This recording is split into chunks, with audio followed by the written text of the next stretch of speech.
حضرت ابو سعید خدری رضی اللہ تعالیٰ عنہ حدیث کے راوی ہیں، بخاری میں موجود ہے۔ ارشاد فرماتے ہیں کہ ہم ایک سفر پہ تھے، واپس آ رہے تھے، ایک جگہ رات کو قیام کیا، سونا تھا، بستی تھی، بستی کے لوگوں نے نہ کھانا پوچھا نہ پانی پوچھا، کوئی ضیافت نہیں کی۔ آدھی رات کا وقت آیا تو ایک بندہ دوڑا دوڑا آیا، کہنے لگا ہمارے سردار کو بچھو نے کاٹ لیا ہے، تم میں سے کوئی بندہ دم درود کر لیتا ہے؟ تو ایک صحابی کہنے لگے کر تو لیتے ہیں، پر تم نے چونکہ ہمیں کھانا پانی تک نہیں پوچھا، تم اگر دم کراؤ گے تو مفت نہیں کریں گے۔ بخاری پڑھ رہا ہوں، پیسے لگیں گے۔ کتنے پیسے؟ بکریوں کا ایک ریوڑ پورا۔ شارحین نے لکھا 40 بکریاں، کتنے دما دیاں؟ او بھائی اس سے کوئی بندہ جواز نہ لے کہ پیسے لینے جائز ہیں، اس سے جواز نہ حاصل کرے۔ اب بات کو سمجھیں، پس منظر کیا ہے؟ پانی تک نہیں تم نے پوچھا۔ کچھ لوگوں کا علاج ہوتا ہے، انہوں نے کہا پیسے لیں گے دم کر دیں گے۔ صحابی نے کہا، حضرت ابو سعید خدری رضی اللہ تعالیٰ عنہ فرماتے ہیں وہ چونکہ تنگ تھے، بچھو کاٹ کے، اور سردار کو کہا چل تو صحیح نا۔ وہ صحابی گئے، سورہ فاتحہ پڑھ کے دم کیا، اور حدیث بخاری سے میں آپ کو دکھاؤں گا۔ لوگ کہتے ہیں دم کدھر سے آ گیا؟ بخاری پڑھ رہا ہوں، صحیح بخاری۔ شفا تو اللہ نے دینی ہے نا، رب کریم نے شفا دے دی۔ بکریاں لے لیں، آ گئے جہاں آرام کر رہے تھے اس جگہ۔ صحابہ میں اختلاف ہو گیا، کچھ کہنے لگے بکریاں لینی چاہیے تھی، کچھ کہنے لگے نہیں لینی چاہیے تھی۔ حضرت ابو سعید خدری رضی اللہ تعالیٰ عنہ فرماتے ہیں پھر ہم نے فیصلہ کیا چپ کر کے سو جاؤ، صبح حضور کی بارگاہ میں جائیں گے۔ اگر کریم نے کہا لینی چاہیے تھی پھر تو موج بن گئی، اور اگر کہا نہیں لینی چاہیے تھی تو بکریاں ہانک کے واپس کر دیں گے۔ مسئلہ کیا ہے؟ کہتے ہیں صبح گئے حضور کی بارگاہ میں، جا کے مسئلہ عرض کیا، یا رسول اللہ انہوں نے بھی پانی کوئی نہیں پوچھا تھا، ہم نے بھی کہا دم کریں گے تو پیسے لیں گے، تو ہم نے یہ بکریاں لی ہیں۔ شارحین لکھتے ہیں 40 تھی شاید۔ تو یا رسول اللہ اب کیا کریں؟ حضور مسکرانے لگے، اور مسکرا کے پوچھا اچھا پڑھا کیا تھا؟ یا رسول اللہ سورہ فاتحہ۔ فرمایا سکھائی کس نے تھی؟ کہ یا رسول اللہ آپ نے۔ فرمایا پھر آدھی بکریاں میری ہیں آدھی تمہاری ہیں۔ اگر آج یہ ارادہ کر لینا کہ ہم نے لوگوں کو آسانیاں دینی ہیں، تو میرا یہ خیال ہے کہ صبح خیر نہیں خیر کثیر بٹنی شروع ہو جائے۔ اگر ہم یہ ارادہ کر لیں کہ میں نے لوگوں کو آسانیاں، وہ ہمارا مزاج نہیں نا، ہم آسانی لینا چاہتے۔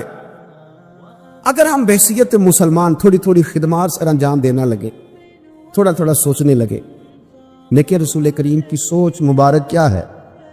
بدر کے لوگ قیدی ہو کے آ گئے، کفار تھے وہ۔ اب حضور نے فرمایا فیصلہ یہ ہوا مجلس شورا میں، صحابہ کی میٹنگ میں، کہ فدیہ دیں گے اتنے اتنے پیسے تو آزاد کر دیے جائیں گے۔ کچھ لوگ ایسے تھے جو فدیہ نہیں دے سکتے تھے، لیکن حساب کتاب لکھنا پڑھنا جانتے تھے۔ اب حساب کتاب کی تو دین میں بھی ضرورت ہوتی ہے نا، آپ کو وراثت تقسیم کرنی ہے، کئی کام کرنے ہیں، تو نبی پاک علیہ الصلوۃ والسلام نے بھی نا وہاں امت کا سوچا، اور میں تمہیں اس طرح کرو مسلمانوں کے 10 بچوں کو لکھنا پڑھنا سکھا دو، میں تمہیں آزاد کر دیتا ہوں۔ وصیت قوم کی فلاح و بہبود کے لیے جو نبی پاک کے نظریات ہیں، جو حضور کے افکار ہیں، ان 10 بچوں کو لکھنا پڑھنا سکھا دو۔ یار میری سوچ ہمیشہ یہ رہتی ہے کہ میرے بچے لکھ پڑھ جائیں۔ یہ کیوں نہیں سوچتا کہ میرے محلے کے سارے بچے اگر پڑھ جائیں گے تو یہ محلہ پڑھے لکھے لوگوں کا محلہ کہلائے گا، میرے سمیت لوگ کہیں گے کہ بڑی شستہ آبادی ہے۔ میری سوچ کیوں اڑ جاتی ہے کہ فقط میرا ہی بچہ آگے نکلے؟ تو اپنے فیض کو کھول کے عام کیوں نہیں کرتا؟ تو یہ کیوں نہیں سوچتا کہ جو شجرے سایہ دار ہوتا ہے نا، میرے بھائی وہاں جو بھی آتا ہے وہ پھل کھا کے جایا کرتا ہے، وہ جو بھی آتا ہے وہاں پھل کھاتا ہے۔ اپنا ایک ذہن بنائے نفع دینے کا، ایک سوچ بنائے کسی کا فائدہ کرنے، ارادہ کرے کسی کے کام آنے کا، کسی کے لیے بہتری کرنے کا، کسی کے لیے آسانیاں فراہم کرنے کا، کسی کو سہولت دینے کا۔ میرے رسول کریم سید عالم صلی اللہ علیہ وسلم نے توجہ دلاتے تھے۔ حضور علیہ السلام نے فرمایا درخت بھی لگاؤ، کھیتیاں بھی لگاؤ۔ یا رسول اللہ صلی اللہ علیہ وسلم کچھ ملے گا؟ تو حضور نے فرمایا اس کھیت سے، اس درخت سے جب تک کوئی جاندار فائدہ اٹھاتا رہے گا، اللہ تمہارے نام اعمال میں نیکیاں درج فرماتا رہے۔ کوئی درخت ہی لگا دو, کچھ کار ہی دو. محمود غزنوی گزر رہے تھے, جب بوڑھے کو دیکھا اس کے ہاتھ کامتے ہیں تو پھر بھی وہ زمین کھود رہا ہے اور ایک درخت لگا رہا ہے. تو محمود غزنوی اس بوڑھے کو دیکھ کے نا تو بڑے حیران ہوئے, اس کے قریب گئے. تو دو قسم کی سوچیں ہوتی ہیں نا, ایک یہ سوچ ہوتی ہے کہ بڑا لالچی ہے, اس عمر میں بھی یہ کیا کر رہا ہے, یہ بھی سوچ ہوتی ہے. اور ایک سوچ یہ ہوتی ہے کہ یار کتنا بھلا آدمی ہے, دیکھو اب بھی محنت کر کے گزر رہا. سوچ ہی ہے نا, منفی کر لیں یا مثبت کر لیں. تو محمود غزنوی آگے بڑھے اور آگے بڑھ کے نا تو آپ اس بوڑھے سے کہنے لگے کہ بابا یہ کیا کر رہے ہو؟ تو کہنے لگے میں درخت لگا رہا ہوں. تو کہنے لگے بزرگوں اب آپ کی جو عمر ہے نا, یہ عمر نہ تو آپ اس کے پھل کھا سکیں گے نہ چھاؤں میں بیٹھ سکیں گے, اور آپ کو تکلیف بھی بڑی ہے.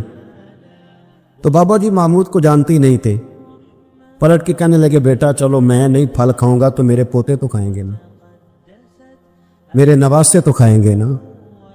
تو آپ چھوڑے مجھے, میں تو اگلی نسلوں کا بھلا کر رہا ہوں. اب یہ سوچ ہماری بڑی کم ہوتی, یہ بڑی کم سوچ ہوتی, پوتے کھائیں گے نواسے کھائیں گے. تو محمود غزنوی بادشاہ تھے, بڑے راضی ہوئے, کہنے لگے یار بابا تیری تو سوچ بڑی شاندار ہے, قوم کا نفع کرنے والی سوچ ہے. اس نے کہا ایک تھیلی اشرفیوں کی بابا جی کو دے دو. بابا جی نے نا وہ تھیلی اشرفیوں کی جب قبول کی, پکڑی, تو بابا جی بڑے مسکرائے. محمود کہنے لگا کیا ہوا؟ تو فرمانے لگے بیٹے تم نے تو کہا تھا کہ میں اس کا پھل نہیں کھاؤں گا, میں نے تو ابھی لگایا نہیں ہے, اللہ نے پھل مجھے پہلے ہی عطا فرما دیا ہے. تم تو کہہ رہے تھے کہ پھل نہیں کھاؤں گا, ابھی تو لگایا نہیں تو اللہ نے پھل دے دیا. محمود بڑا راضی ہوا, اس نے کہا یار بابا تو بڑی اونچی سوچ کا مالک ہے, ایک تھیلی اور دو بابا جی کو, اور دے دو ایک تھیلی. ایک اور تھیلی دی بابا جی کو, تو بابا جی پھر ہنسے, کہنے لگے محمود میرا خلوص دیکھ, میں اللہ کے بندوں کا نفع کرنا چاہتا تھا نا, تو میں نے ابھی لگایا نہیں. لوگوں کے باغ میں سال میں ایک دفعہ پھل لگتا ہے, اللہ نے مجھے 2 دفعہ پھل عطا کر دیا. محمود نے کہا تیسری بھی دو بھی بابا جی کو تھیلی. آپ سوچ تو بنائیں نا صاحب, ہم یہ سمجھتے ہیں کہ شاید یہ محدود ہو جائے گا, میں کسی کے بچے کو پڑھا دوں گا تو شاید وہ میرے بچے کا نصیب لے اڑے گا, میں کسی کو کچھ دے دوں گا تو شاید وہ ادھر سے آ کے نا تو ہمارا کام خراب کر جائے. او بھائی ایسا نہیں ہوتا, اس کو سمجھ, میرا رب تو بڑا کریم ہے, تو بانٹتا جاتا ہے تو اللہ تجھے نوازتا جاتا ہے, تو دیتا جاتا ہے تو اللہ تجھے عطا کرتا جاتا ہے. آپ یہ ذہن بنائیں, کسی کا فائدہ کرنے کا, کسی کا نفع کرنے کا, کسی کو کچھ دے ڈالنے, کسی کے اوپر رحمت کی برکھا برسانے کا آپ ارادہ کریں, اللہ تبارک و تعالیٰ آپ کو نواز دے گا. ہم جہاں بیٹھے ہوتے ہیں نا, لوگوں کو ہماری ضرورت ہوتی ہے. حضرت عبداللہ ابن عمر رضی اللہ تعالیٰ عنہ نے 100 دینار الگ کر کے رکھا ہوا تھا, پورا 100 دینار, بہت بڑے پیسے ہوتے تھے اس زمانے میں. تو آپ کے بچے کہتے کہ ابا جی یہ پیسے سائڈ پہ کیوں رکھے ہوئے ہیں؟ تو فرماتے پتر یہ میں نے لوگوں کو ادھار دینے کے لیے رکھے ہوئے. خاصی مشکل بات نہیں کر دی میں نے, ہماری تو دکانوں پہ لکھا ہوا ہے ادھار بند ہے, موٹا کر کے لکھا ہوا ہے ادھار بند ہے, یعنی نقد والے آ جاؤ, ادھار والے بالکل نہ آنا. تو ادھار کون لیتا ہے؟ امیر آدمی. اور بھائی سنیں, ادھار کون لیتا ہے؟ غریب آدمی. اور ہمارا کیا حال ہے کہ ہم کہتے ہیں بھائی وہ یہ نہیں کہہ رہا کہ مجھے بھیک دے دو, وہ کہہ رہا یار ذرا مہربانی کرو. میں نا یہ مجھے ایک دوست کہنے لگے کہ وہ کیا بنا ہے, سنا تھا ایک شخص کو پھانسی ہونے لگی, عدالت کا فیصلہ ہے. میں نے کہا یہ وہ لوگ تبصرہ کرتے جو پیٹ بھر کے روٹی کھاتے ہیں, یہ ان لوگوں کا تبصرہ ہے. وہ پیٹ بھر کے روٹی کھاتے ہیں, رات تبصرہ کریں گے, فیس بک پہ اپنی رائے دیں گے. لیکن جو آدمی آدھا کلو گھی صبح فیکٹری جانے سے پہلے گھر دے گیا تھا نا, وہ جب رات کو آتا ہے تو اس کی بیوی ڈرتے ہوئے اسے یہ نہیں کہتی کہ وہ عدالت کے فیصلے کا کیا بنا ہے, اس کی بیوی تو اس کو کہتی ہے کہ وہ جو آپ گھی لائے تھے وہ ختم ہو گئے. اور سویرے بچوں نے جب سکول جانا ہے تو پراٹھے بنانے کے لیے میرے پاس گھی کوئی نہیں ہے. یقیناً آپ کو تکلیف ہوگی, تو اب کرنا کیا ہے؟ تو میرے بھائی ان کو کہاں تبصرہ یاد رہتا ہے کہ آج نئی بات کیا ہوئی ہے, تو کوئی نئی خبر سناؤ, تو اور پھر سناؤ, تو کوئی نئی تازی. یہ باتیں تو ان کو یاد رہتی ہیں جو پیٹ بھر کے کھاتے, جن کو پھر کوئی فکر نہیں. ان لوگوں کے یہ کام ہے, وہ کریں گے سیاسی تبصرے. وہ کسی شخص نے کیا خوب کہا تھا کہ غربت نے میرے بچوں کو تہذیب سکھا دی، اب سہمے ہوئے رہتے ہیں شرارت نہیں کرتے۔ غربت نے میرے بچوں کو تہذیب سکھا دی، وہ اب سہمے ہوئے رہتے ہیں، وہ شرارت نہیں کرتے، وہ نہیں شرارت کرتے اس لیے کہ وہ تو کونے میں لگے بیٹھے ہیں کہ کسی غریب کا کھلونا نہ ہمارے ہاتھ سے ٹوٹ گیا، وہ سہمے ہوئے رہتے، وہ شرارت نہیں کرتے۔ تو میرے عزیز، حضرت عبداللہ ابن عمر 100 دینار ہے، ابا جی یہ کس لیے ہے؟ تو فرماتے یہ میں نے ادھار دینے کے لیے رکھا ہوا ہے۔ حضور کیا مطلب؟ فرمایا میرے نبی پاک علیہ السلام نے فرمایا ہے کہ کسی بندے کو تم نے اگر قرض لینا ہو نا تو وہ غریب ہو تو اس پر تم آسانی کرنا، اور جتنے پیسے تم نے لینے ہوئے اگر وہ تنگ دست ہو تو آسانی کرنا۔ فرمایا جتنے پیسے تم نے لینے ہوئے، جتنے دن گزر گئے، اللہ روزانہ اتنے پیسے صدقہ کرنے کا تمہیں ثواب عطا فرمائے گا۔ تو میں نے یہ غریبوں کی مدد کے لیے رکھے ہوئے ہیں۔ کوئی غریب لے جاتا ہے اپنا کام چلا لیتا ہے، پھر وہ واپس کر دیتا ہے تو میں کسی نئے کو دے دیتا ہوں، تو اپنا کام چلا لیتا ہے یارو۔ ہاں کچھ لوگ ایسے ہوتے ہیں جن کے جنازوں پہ لوگ آ کے بتاتے ہیں، جنازوں پہ آ کے بتاتے ہیں کہ جب میری بیٹی کی شادی تھی تو یہ بابا رات کی تنہائی میں آیا تھا۔ جنازوں میں آ کے لوگ بتاتے ہیں کہ ہاں فلانی سردیوں میں جب میرے کپڑے میرے پاس موجود نہیں تھے تو یہ آیا تھا مجھے جوڑا دینے۔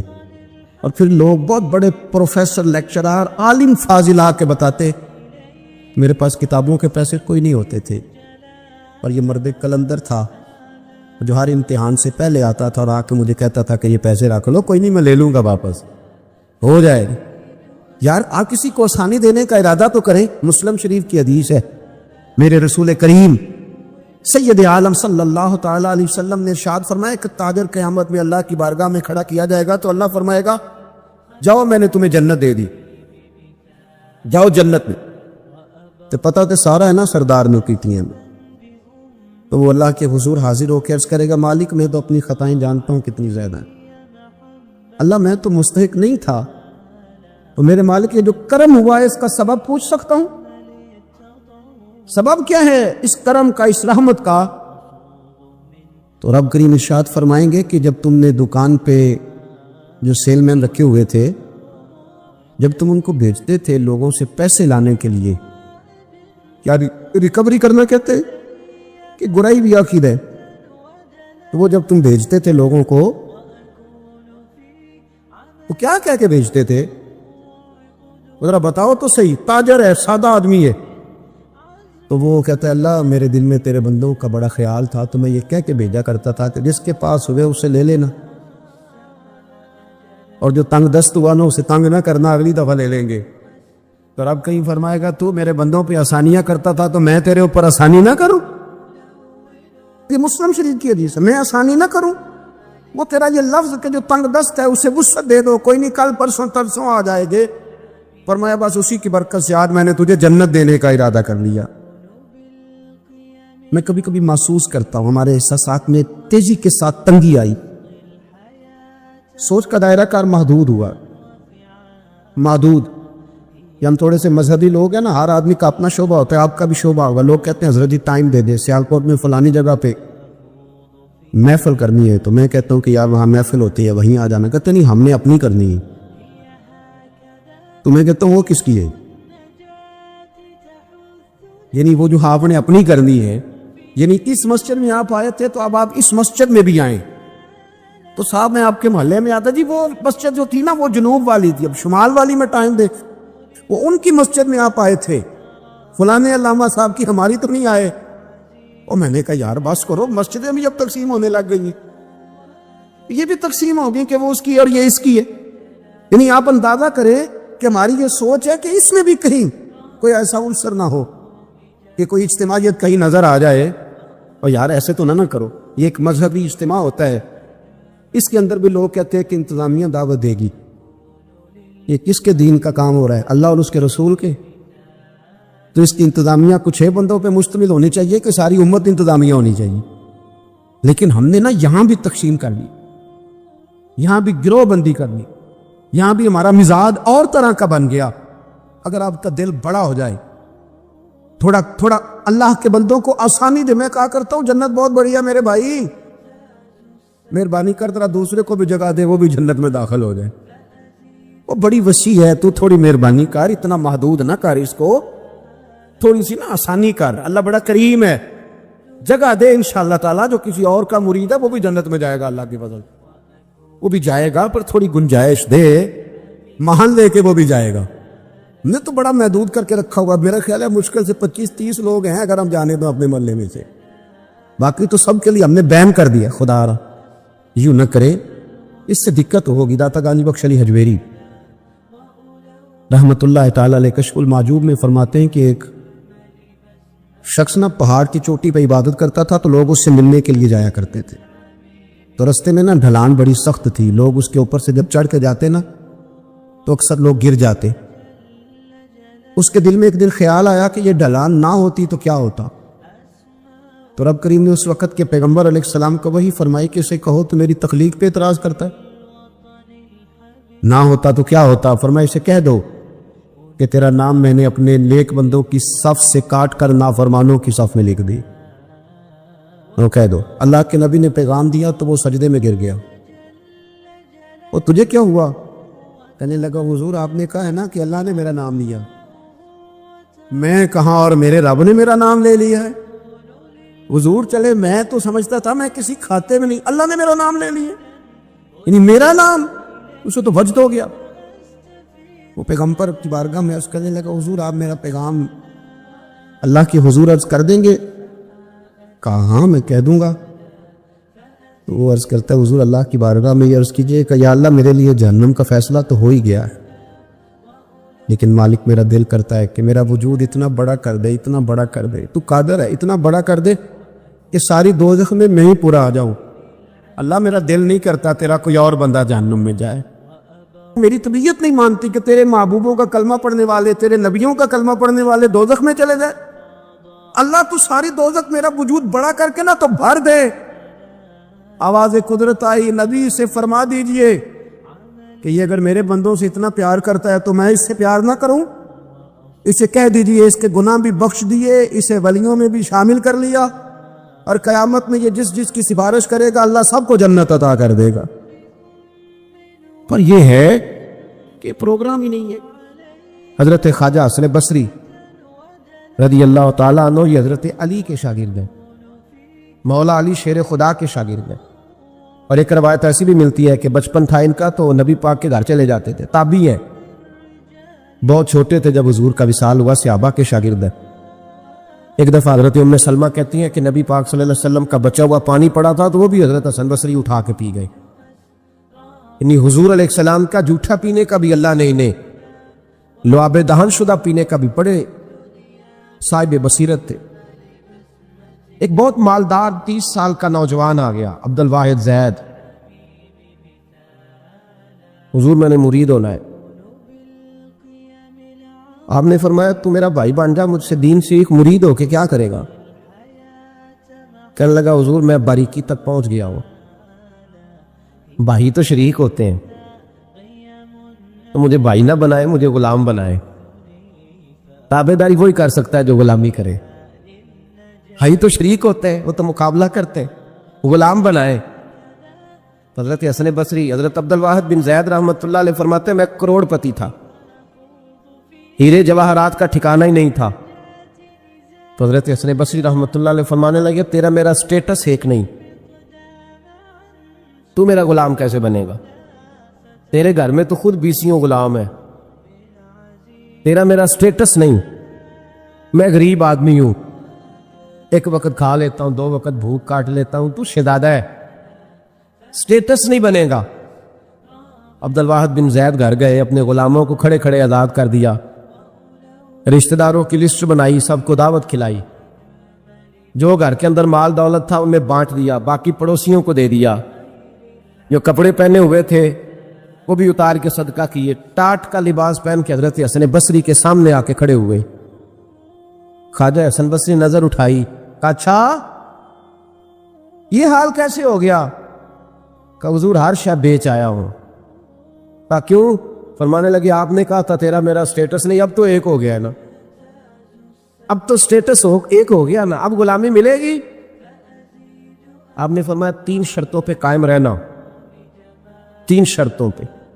ایک، اللہ والوں پہ زندگی میں اعتراض نہ کرنا، کبھی اللہ تعالیٰ کے بندوں پر اعتراض، کوئی چیز نظر آئے بھی تو شکوہ نہ کرنا، سمجھ لینا کہ میری نگاہ کی غلطی ہے۔ اور دوسرا، روز اپنے اوپر محنت کرنا، محبت کم نہیں ہونی چاہیے، بڑھنی چاہیے۔ اور تیسرا فرمایا مجھے کہنے کی ضرورت نہ پڑے، کہنے کی ضرورت، تجھے اشارہ سمجھ جانا چاہیے۔ عبدالواحد بن زید کہنے لگے حضور ملے گا کیا؟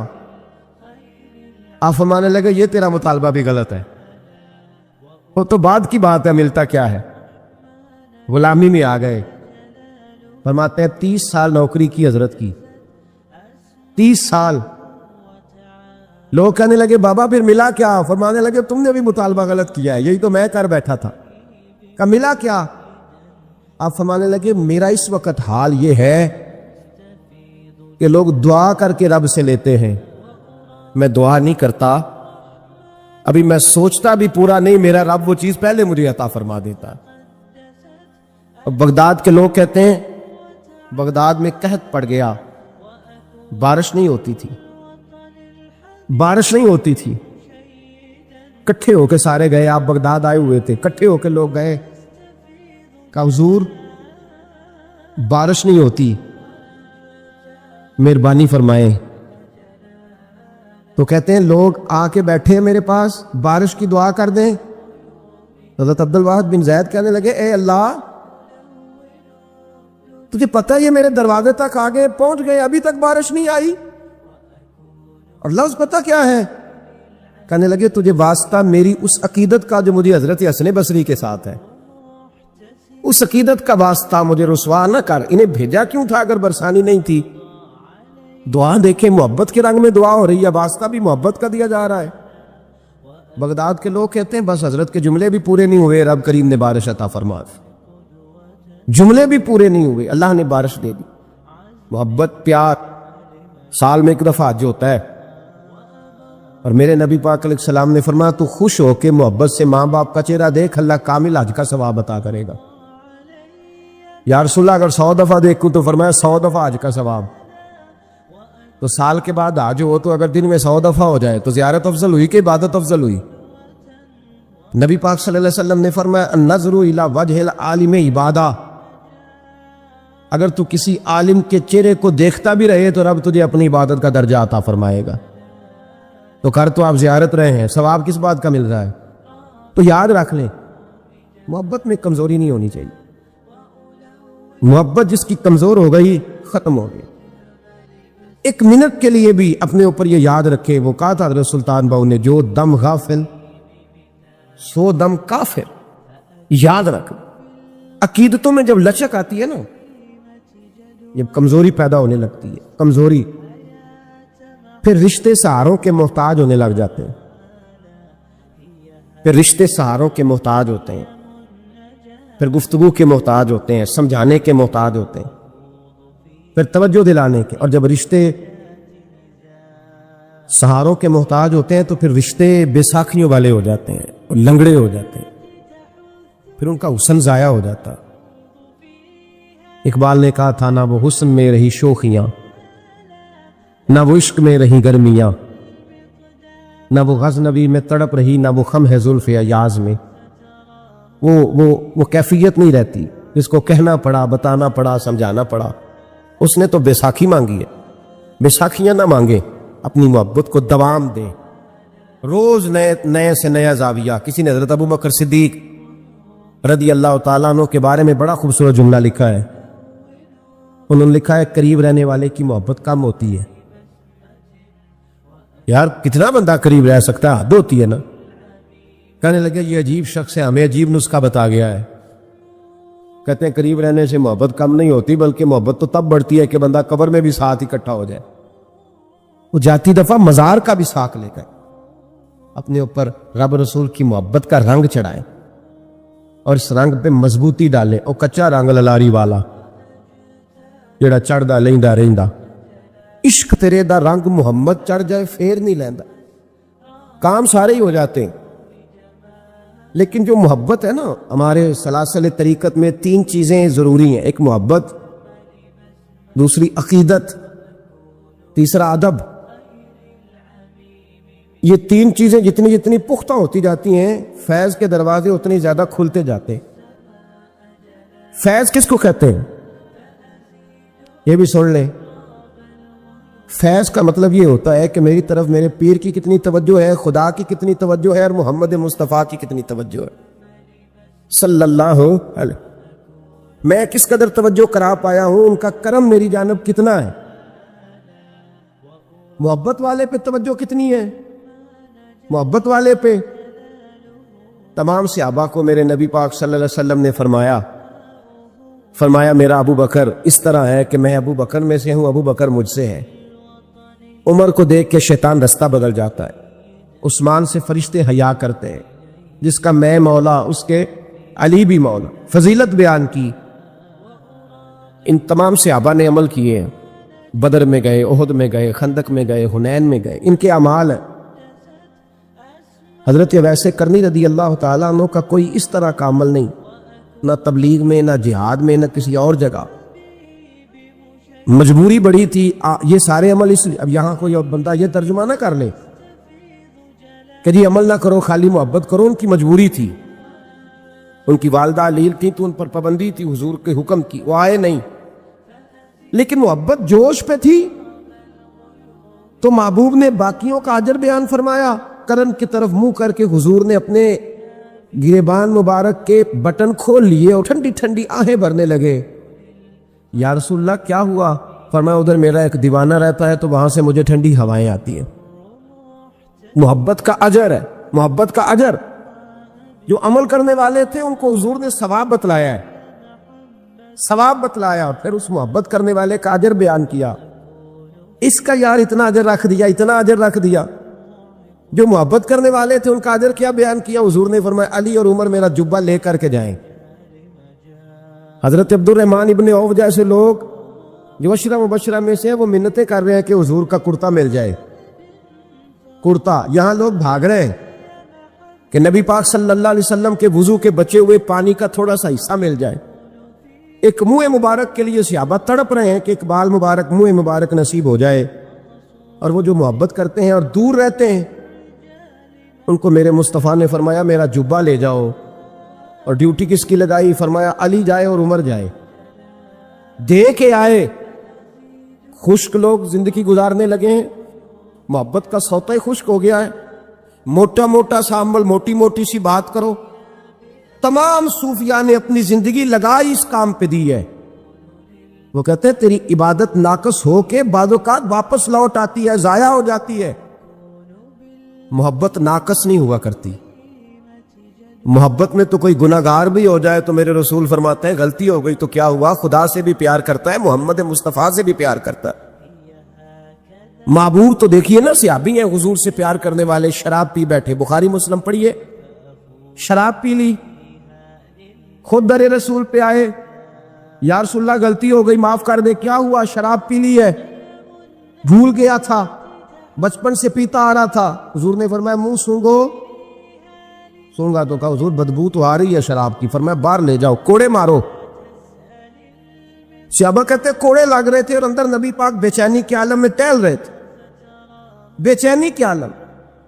ایک صحابی نے کہا حضور اس ملعون کے لیے معاذ اللہ، اس کے لیے آپ، اس نے شراب پی اس کے لیے بے چین ہے۔ حضور نے فرمایا چپ کر جا، غلطی ہو گئی تو کیا ہوا، خدا سے بھی پیار کرتا ہے، محمد مصطفیٰ سے بھی پیار کرتا ہے۔ تیری محبت توجہ کرائے گی نبی پاک کی تیری طرف۔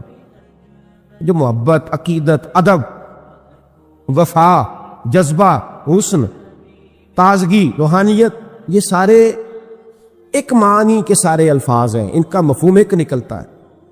اگر زندگی محبت سے خالی ہو گئی تو اقبال نے کہا بجھی عشق کی آگ اندھیر ہے، اب یہ مسلمان نہیں یہ خاک کا ڈھیر ہے۔